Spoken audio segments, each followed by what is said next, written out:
Imagina la ciudad de Jerusalén hace unos 2000 años. Era la semana más concurrida de todo el año. La fiesta judía de la Pascua se acercaba y peregrinos de todas partes del mundo conocido llenaban las estrechas y polvorientas calles de la ciudad. Estimaciones históricas sugieren que Jerusalén, que normalmente tenía alrededor de 100.000 habitantes, podía recibir a más de 2 millones de visitantes durante este periodo. Las posadas estaban llenas, el olor de animales, especias y comida llenaba el aire. Era un caos organizado, lleno de fe, expectativa y tensión política. Y fue exactamente en este contexto que un jueves específico, hace 2000 años, se convirtió en la noche más importante de toda la historia cristiana. La Pascua judía, llamada Pesaj, no era simplemente una fecha en el calendario, era la celebración más sagrada del pueblo de Israel. Conmemoraba la liberación de los hebreos de Egipto cuando Dios ordenó a cada familia sacrificar un cordero y marcar los postes de sus puertas con su sangre, para que el ángel de la muerte pasara de largo por esas casas sin tocar a los hijos primogénitos. Era un acontecimiento cargado de simbolismo, memoria colectiva y esperanza. Y esa noche de jueves fue precisamente cuando Jesús y sus discípulos se reunieron para celebrar esa misma fiesta. Los evangelios nos cuentan que Jesús envió a 2 de sus discípulos, Pedro y Juan, en una misión que parecía sencilla, pero estaba llena de misterio. Les dijo que entraran en la ciudad y encontraran a un hombre que llevaba un cántaro de agua. Esto puede parecer un detalle trivial, pero en la cultura de la época era algo completamente inusual. Llevar agua era tarea de mujeres. Un hombre haciendo eso en medio de la ciudad destacaría inmediatamente entre la multitud. Era como una señal acordada, casi un código secreto. Debían seguir a ese hombre y él los llevaría a una casa. En esa casa habría una gran sala en el piso superior, ya preparada. Allí tendría lugar la cena. Piensa en el nivel de planificación y precaución que implicaba esto. Jesús sabía que las autoridades religiosas buscaban una oportunidad para arrestarlo y Judas Iscariote, uno de los 12, ya había hecho un trato con los sacerdotes para entregarlo. Mantener en secreto el lugar de la cena era cuestión de tiempo. Cuando cayó la noche, Jesús y los 12 discípulos se reunieron en aquella sala superior. El ambiente era sencillo, pero cargado de significado. Había pan sin levadura, vino, hierbas amargas y el cordero pascual. Era una comida ritual, siguiendo una liturgia que los judíos repetían desde hacía siglos. Pero esa noche, algo estaba a punto de suceder. Lo que nadie esperaba, ni siquiera los propios discípulos, fue el gesto que Jesús hizo antes de que comenzara la comida. Se levantó de la mesa, se quitó el manto, tomó una toalla y se la ató a la cintura. Luego tomó una vasija con agua y comenzó a lavar los pies de los discípulos, uno por uno. Para entender el peso de ese gesto, hay que saber que lavar los pies era tarea del sirviente más humilde de la casa. Ni siquiera los discípulos judíos de un rabino estaban obligados a hacerlo. Era una función reservada para esclavos, para quienes ocupaban el nivel social más bajo. Y allí estaba Jesús, considerado por sus seguidores como el Hijo de Dios, arrodillado en el suelo, lavando los pies sucios de sus amigos. Pedro se sorprendió tanto que se negó a que Jesús lo tocara, pero Jesús dijo que si no lo lavaba, no tendría parte con él. Era una lección sobre servicio, humildad y una forma de liderazgo que el mundo aún no había visto. Después de volver a su lugar, Jesús hizo un anuncio que cortó el aire de aquella sala como un cuchillo. Dijo que uno de los que estaban sentados a la mesa con él lo traicionaría. Los discípulos se inquietaron y comenzaron a preguntar uno por uno si se trataba de ellos.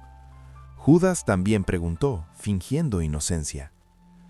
Cuando preguntaron quién sería el traidor, Jesús respondió, «Es aquel a quien daré este trozo de pan después de mojarlo en el plato». Luego mojó el pan y se lo dio a Judas Iscariote. Después de eso, Judas salió a la noche oscura. Era la ruptura final.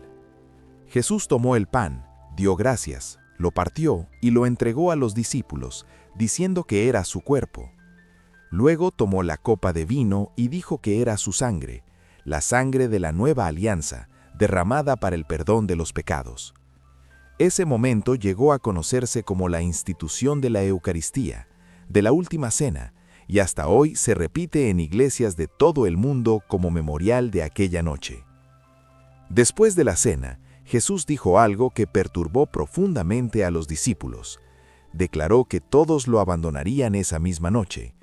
Pedro, siempre impulsivo, afirmó que, aunque todos lo abandonaran, él nunca lo haría.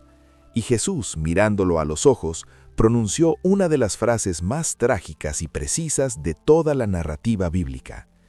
Antes de que cantara el gallo, Pedro lo negaría 3 veces.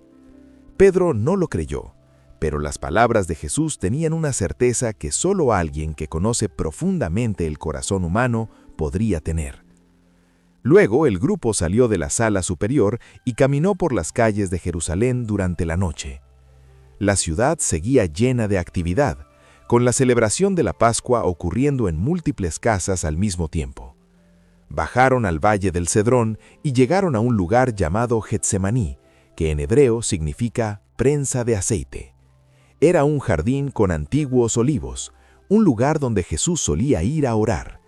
Y fue allí donde tuvo lugar uno de los momentos más humanos y al mismo tiempo más profundos de toda la narrativa del Nuevo Testamento.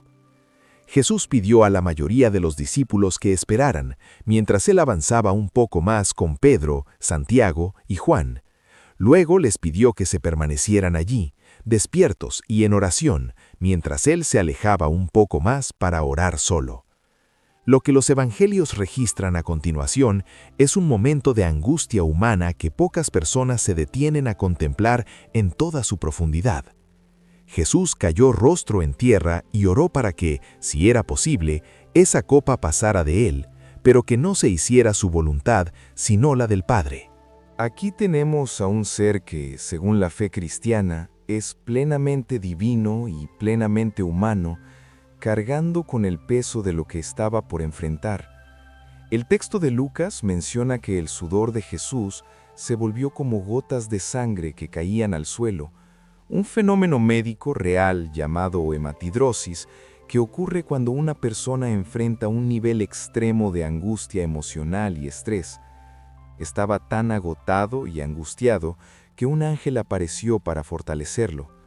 Y cuando regresó a los discípulos buscando un poco de compañía en ese momento oscuro, los encontró dormidos. La soledad de Jesús en esa madrugada es un detalle que muchos pasan por alto sin comprender lo que significa.